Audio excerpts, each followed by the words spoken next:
As the morning sun arises, chasing the night away, a man sleeps soundly in his bed, dreaming of Christmas Day.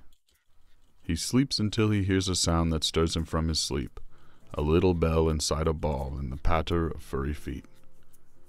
He wishes he could stay in bed for just another hour, but seeing his cat lick its butt makes him want to shower. The man has so much work to do and simply has no time. His to-do list is 5 miles long and life has no rewind. He has no time to decorate or buy presents for his wife. He hadn't bought a Christmas tree for the first time in his life. And so he sat in discontent about bad choices made. Take for instance his idea to make a movie out of clay.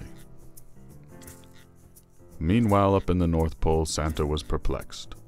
The man had sent no letter this year. No call, no tweet, no text. This worried Santa quite a bit, and so he sent 2 spies to sneak around inside the man's house and see what they could surmise.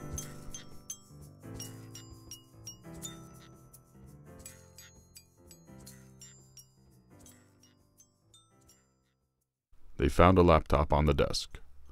One elf said, "What is this? We must report to Santa Claus this massive to-do list." So they returned to the North Pole to fill in Santa Claus. "I think I may have just the thing," he said without a pause. He reached down deep inside his sleigh and pulled out something grand. "I call him Shelf Elf," Santa cried, "and I have the perfect plan." And so that night the elves returned with their newest elf, and put the Shelf Elf on the shelf, then left him by himself.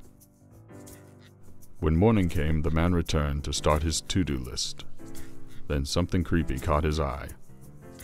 "Hey wife, come here, I'm pissed." His wife said, "What the hell is that? I did not put that there. It's terrible and hideous, and look at its cold stare." Though both were frightened by the elf, they thought it would be safe to save it for next Halloween to use to decorate. Nighttime came again once more, and with it a surprise.